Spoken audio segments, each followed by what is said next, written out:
Hello दोस्तों, स्वागत है आपका अपने ही यूट्यूब चैनल किस्से कहानियों की ऑडियो लाइब्रेरी पर। दोस्तों, आज से हम शुरू करेंगे मुंशी प्रेमचंद्र जी के जीवन का अंतिम उपन्यास जो कि अधूरा ही रह गया, जिसका नाम है मंगलसूत्र। मंगलसूत्र प्रेमचंद जी की अंतिम रचना है। गोदान उपन्यास पूर्ण करने के बाद मंगलसूत्र उपन्यास पर अभी उनका लेखन कार्य चल ही रहा था कि 8 अक्टूबर 1936 को उनका देहावसान हो गया। इस तरह मंगलसूत्र उपन्यास अधूरा ही रह गया। प्रेमचंद ने मंगलसूत्र के कथानक पर जितनी कलम चलाई वह अपने आप में महत्वपूर्ण है। इस रचना की प्रासंगिकता आज भी पूर्ववत बनी हुई है। इसके कथानक और संवाद में आज भी पहले जैसी ताजगी और परिस्थिति के अनुसार गंभीरता, हास्य अथवा द्वेष के सहज स्पष्ट भाव दृष्टिगोचर होते हैं।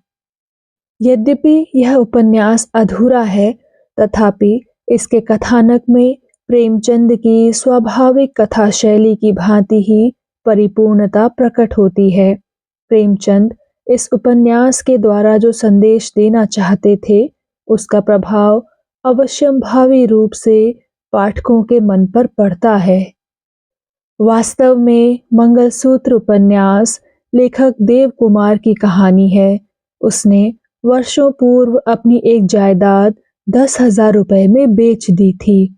देव कुमार के बड़े पुत्र संत कुमार को इस बात का पता चलता है तो वह लालच में आ जाता है और अपने पिता को भला बुरा कहकर मुकदमा करके वह जायदाद वापस लेना चाहता है, क्योंकि अब उसकी कीमत लाखों में हो चुकी है।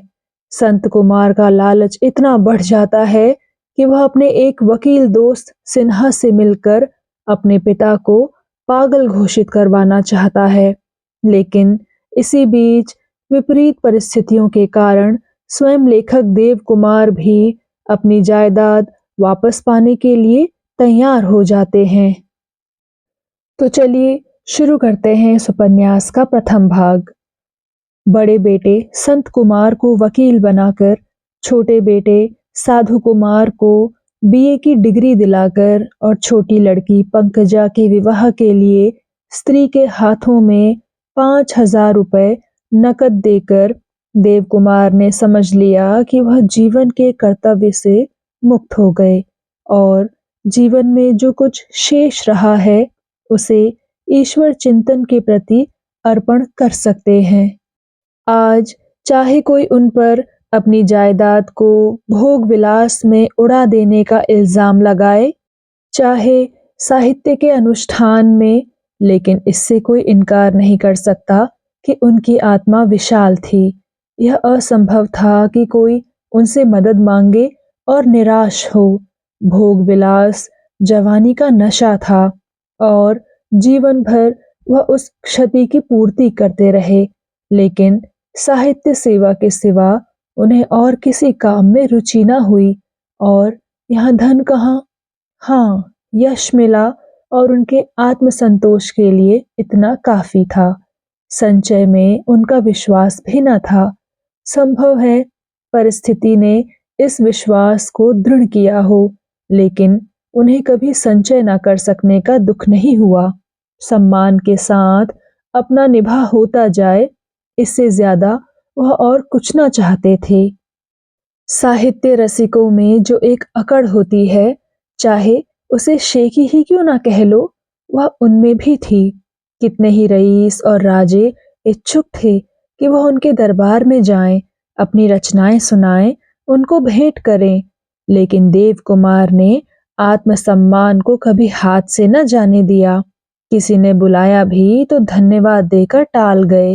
इतना ही नहीं, वह यह भी चाहते थे कि राजे और रईस मेरे द्वार पर आएं, मेरी खुशामद करें, जो अनहोनी बात थी। अपने कई मंद बुद्धि सहपाठियों को वकालत या दूसरे क्षेत्रों में धन के ढेर लगाते, जायदादें खरीदते, नए नए मकान बनवाते देखकर कभी कभी उन्हें अपनी दशा पर खेद होता था, विशेषकर जब उनकी जन्म संगिनी शैव्या गृहस्थी की चिंताओं से जलकर उन्हें कटु वचन सुनाने लगती थी। अपने रचना कुटीर में कलम हाथ में लेकर बैठते ही वह सब कुछ भूलकर साहित्य स्वर्ग में पहुंच जाते थे। उनका आत्मगौरव जाग उठता था, सारा अवसाद और विषाद शांत हो जाता था। इधर कुछ दिनों से साहित्य रचना में उनका अनुराग कुछ ठंडा होता जाता था। उन्हें कुछ ऐसा जान पड़ने लगा था कि साहित्य प्रेमियों को उनसे वह पहले की सी भक्ति नहीं रही। इधर उन्होंने जो 2 पुस्तकें बड़े परिश्रम से लिखी थी और जिनमें उन्होंने अपने जीवन के सारे अनुभव और कला की सारी प्रौढ़ता भर दी थी, उनका कुछ विशेष आदर न हुआ था। इससे पहले उनकी जो 2 रचनाएं निकली थी, उन्होंने साहित्य संसार में हलचल मचा दी थी। हर एक पत्र में उन पुस्तकों की विस्तृत आलोचनाएं हुई थी। साहित्य संस्थानों ने उन्हें बधाइयां दी थी। साहित्य मर्मज्ञों ने गुणग्राहकता से भरे पत्र लिखे थे। यद्यपि उन रचनाओं का देव कुमार की नजर में अब उतना आदर न था। उनके भाव उन्हें भावुकता के दोष से पूर्ण लगते थे। शैली में भी कृत्रिमता और भारीपन था, पर जनता की दृष्टि में वही रचनाएं अब भी सर्वप्रिय थी। इन नई कृतियों से बिन बुलाए मेहमान का सा आदर किया गया, मानो साहित्य संसार संगठित होकर उनका अनादर कर रहा हो। कुछ तो यों भी उनकी इच्छा विश्राम करने की हो रही थी। इस शीतलता ने उस विचार को और भी दृढ़ कर दिया। उनके 2-4 सच्चे साहित्यिक मित्रों ने इस तर्क से उनको ढांढस देने की चेष्टा की कि बड़ी भूख में मामूली भोजन भी जितना प्रिय लगता है, भूख कम हो जाने पर उससे कहीं अधिक रुचिकर पदार्थ भी उतने प्रिय नहीं लगते। पर इससे उन्हें आश्वासन न हुआ। उनके विचार में किसी साहित्यकार की सजीवता का यही प्रमाण था कि उसकी रचनाओं की भूख जनता में बराबर बनी रहे। जब वह भूख ना रहे तो उसको क्षेत्र से प्रस्थान कर जाना चाहिए।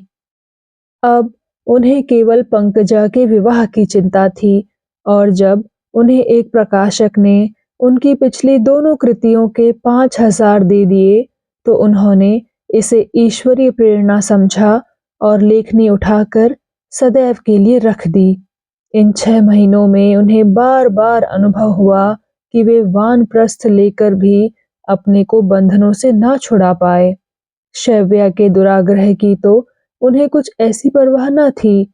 वह उन देवियों में से थी जिनका मन संसार से कभी नहीं छूटता। उसे अब भी अपने परिवार पर शासन करने की लालसा बनी हुई थी और जब तक हाथ में पैसे भी ना हो वह लालसा पूरी ना हो सकती थी। जब देव कुमार अपने 40 वर्ष के विवाहित जीवन में उसकी तृष्णा ना मिटा सके तो अब उसका प्रयत्न करना वह पानी पीटने से कम व्यर्थ ना समझते थे। दुख उन्हें होता था संत कुमार के विचार और व्यवहार पर, जो उनको घर की संपत्ति लुटा देने के लिए इस दशा में भी क्षमा न करना चाहता था। वह संपत्ति जो 50 साल पूर्व 10,000 में बेच दी गई, आज होती तो उससे 10,000 साल की निकासी हो सकती थी। उनकी जिस आराजी में दिन को सियार लौटते थे, वहां अब नगर का सबसे गुलजार बाजार था, जिसकी जमीन 100 रुपए वर्ग फुट पर बिक रही थी। संत कुमार का महत्वाकांक्षी मन रह रहकर अपने पिता पर कुढ़ता रहता था। पिता और पुत्र के स्वभाव में इतना अंतर कैसे हो गया, यह रहस्य था। देव कुमार के पास जरूरत से हमेशा कम रहा, पर उनके हाथ सदैव खुले रहे। उनका सौंदर्य भावना से जागा हुआ मन कभी कंचन की उपासना को जीवन का लक्ष्य न बना सका। यह नहीं कि वह धन का मूल्य जानते ना हो, मगर उनके मन में यह धारणा जम गई थी कि जिस राष्ट्र में 3/4 प्राणी भूखों मरते हों, वहाँ किसी एक को बहुत सा धन कमाने का कोई नैतिक अधिकार नहीं है, चाहे इसकी उसमें सामर्थ्य हो। मगर संत कुमार की लिप्सा ऐसे नैतिक आदेश पर हंसती थी। कभी कभी तो निसंकोच होकर संत कुमार यहाँ तक कह जाता था कि जब आपको साहित्य से प्रेम था तो आपको गृहस्थ बनने का क्या हक था।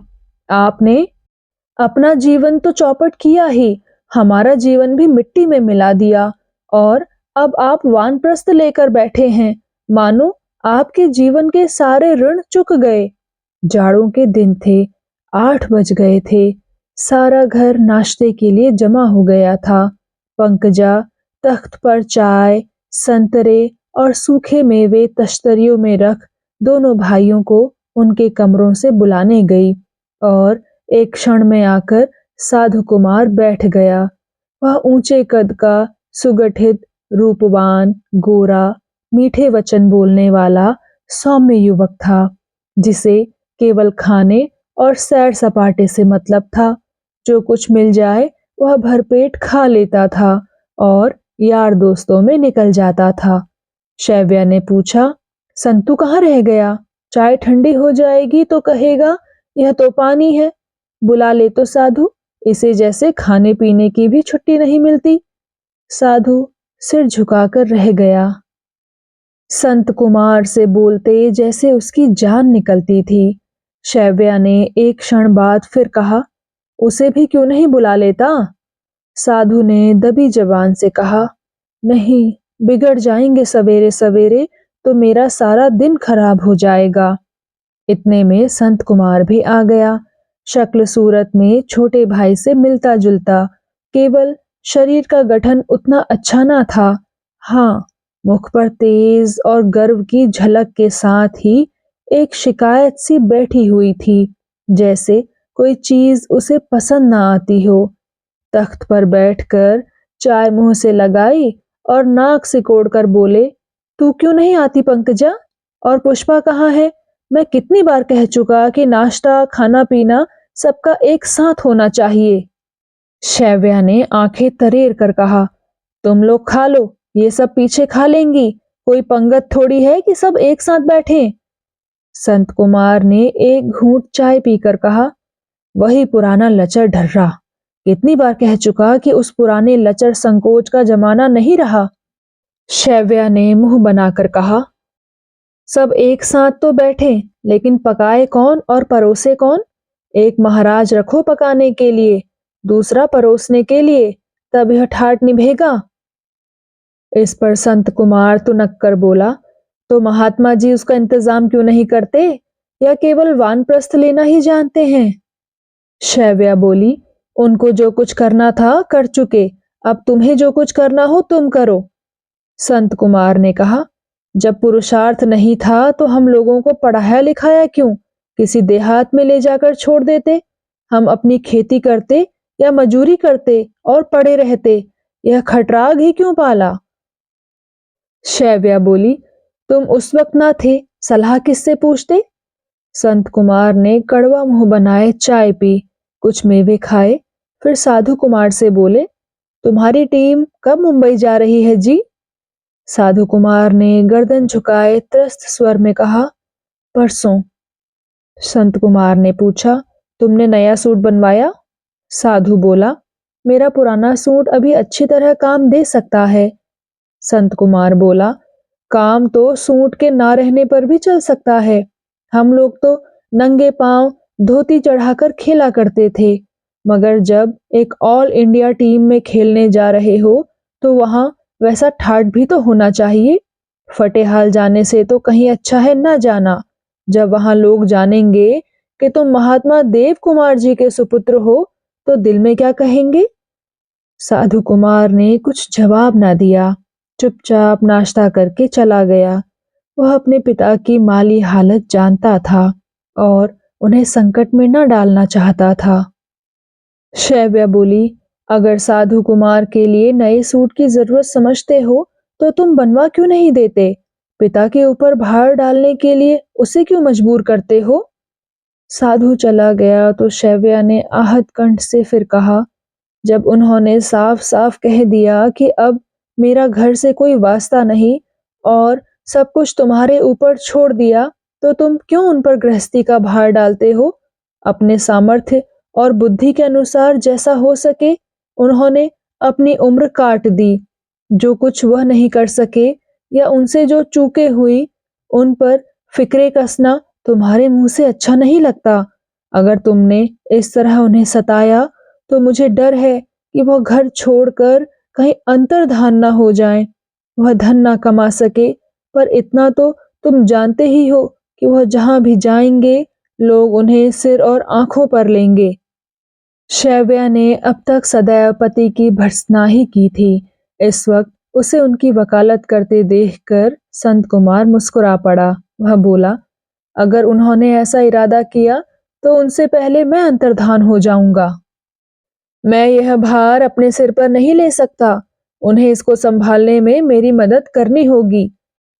उन्हें अपनी कमाई लुटाने का पूरा हक था, लेकिन बाप दादों की जायदाद को लुटाने का उन्हें कोई अधिकार न था।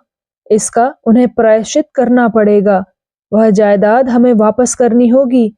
मैं खुद भी कुछ कानून जानता हूँ। वकीलों, मजिस्ट्रेटों से भी सलाह कर चुका हूँ। जायदाद वापस ली जा सकती है। अब मुझे यही देखना है कि इन्हें अपनी संतान प्यारी है या अपना महात्मापन। यह कहता हुआ संत कुमार पंकजा से पान लेकर अपने कमरे में चला गया। संत कुमार की स्त्री पुष्पा बिल्कुल फूल सी है, सुंदर, नाजुक, हल्की फुल्की, लजाधुर, लेकिन एक नंबर की आत्माभिमानिनी है। लेकिन एक नंबर की आत्माभिमानिनी है। एक एक बात के लिए वह कई कई दिन रूठी रह सकती है और उसका रूठना भी सर्वथा नए डिजाइन का है। वह किसी से कुछ कहती नहीं, लड़ती नहीं, बिगड़ती नहीं। घर का सब काम काज उसी तन्मयता से करती है, बल्कि और ज्यादा एकाग्रता से। बस जिससे नाराज होती है, उसकी ओर ताकती नहीं। वह जो कुछ कहेगा वह करेगी। वह जो कुछ पूछेगा जवाब देगी। वह जो कुछ मांगेगा उठाकर दे देगी, मगर बिना उसकी ओर ताके हुए। इधर कई दिन से वह संत कुमार से नाराज हो गई है और अपनी फिरी हुई आंखों से उसके सारे आघातों का सामना कर रही है। संत कुमार ने स्नेह के साथ कहा, आज शाम को चलना है ना? पुष्पा ने सिर नीचा करके कहा, जैसी तुम्हारी इच्छा। संत कुमार ने पूछा, चलोगी ना? पुष्पा बोली, तुम कहते हो तो क्यों ना चलूंगी। संत कुमार बोला, तुम्हारी क्या इच्छा है? पुष्पा बोली, मेरी कोई इच्छा नहीं है। संत कुमार ने कहा, आखिर किस बात पर नाराज हो? पुष्पा बोली, किसी बात पर नहीं। संत कुमार ने कहा, खैर ना बोलो, लेकिन वह समस्या यूं चुप्पी साधने से हल ना होगी। पुष्पा के इस निरीह अस्त्र ने संत कुमार को बौखला डाला था। वह खूब झगड़कर उस विवाद को शांत कर देना चाहता था, क्षमा मांगने को तैयार था। वह कहना चाहता था कि वैसी बात अब फिर मुंह से ना निकालेगा, लेकिन उसने जो कुछ कहा था वह उसे चिढ़ाने के लिए नहीं, एक यथार्थ बात को पुष्ट करने के लिए ही कहा था। उसने कहा था, जो स्त्री पुरुष पर अवलंबित है, उसे पुरुष की हुकूमत माननी पड़ेगी। वह मानता था कि उस अवसर पर यह बात उसे मुंह से ना निकालनी चाहिए थी। अगर कहना आवश्यक भी होता तो मुलायम शब्दों में कहना था, लेकिन जब एक औरत अपने अधिकारों के लिए पुरुष से लड़ती है, उसकी बराबरी का दावा करती है, तो उसे कठोर बातें सुनने के लिए तैयार रहना चाहिए। इस वक्त भी वह इसीलिए आया था कि पुष्पा को कायल करे और समझाए कि मुंह फेर लेने से ही किसी बात का निर्णय नहीं हो सकता।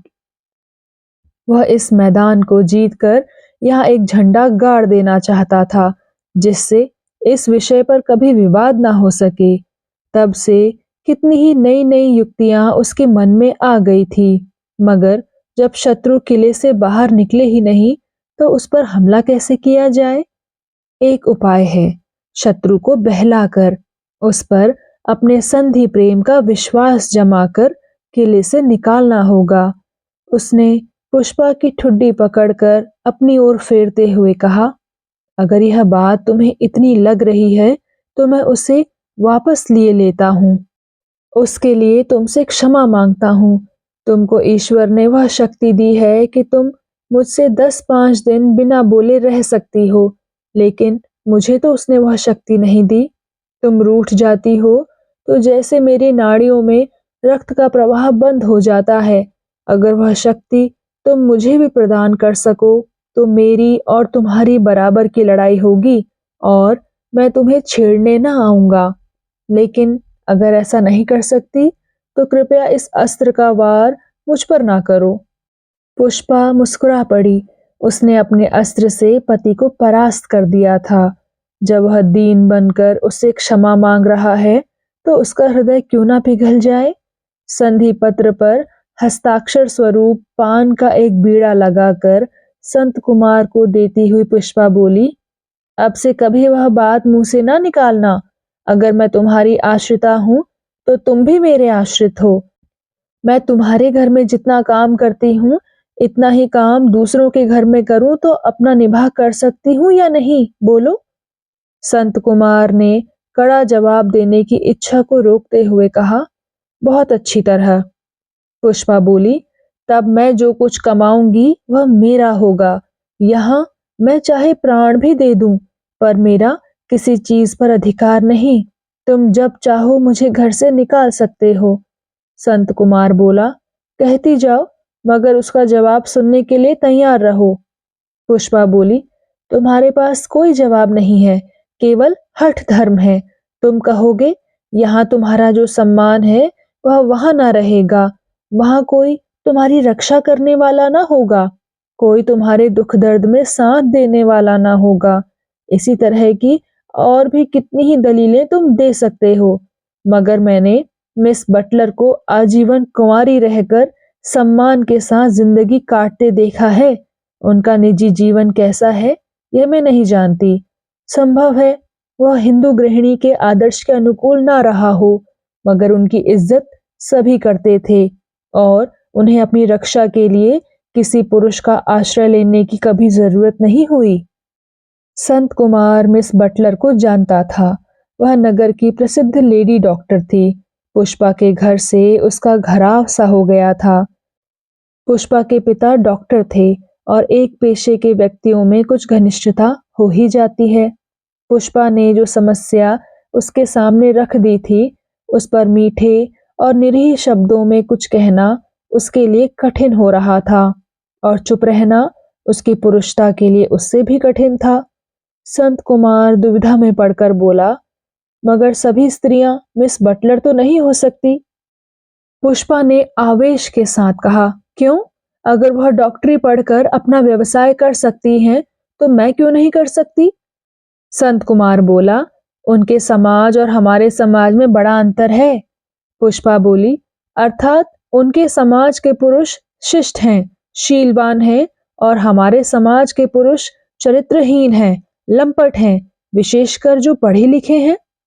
संत कुमार ने कहा, यह क्यों नहीं कहती कि उस समाज की नारियों में आत्मबल है, अपनी रक्षा करने की शक्ति है और पुरुषों को काबू में रखने की कला है। पुष्पा ने कहा, हम भी तो वही आत्मबल, शक्ति और कला प्राप्त करना चाहती हैं, लेकिन तुम लोगों के मारे जब कुछ चल नहीं पाए, मर्यादा, आदर्श और न जाने किन किन बहानों से हमें दबाने की और हमारे ऊपर अपनी हुकूमत जमाए रखने की कोशिश करते रहते हो। तो दोस्तों, इसी के साथ आज का भाग यहीं समाप्त होता है। मैं मिलूंगी आपसे इसी कहानी के अगले भाग के साथ। आपको ये भाग कैसा लगा कृपया कमेंट सेक्शन में आकर जरूर बताइएगा। तो मिलते हैं अगले भाग के साथ, तब तक के लिए धन्यवाद।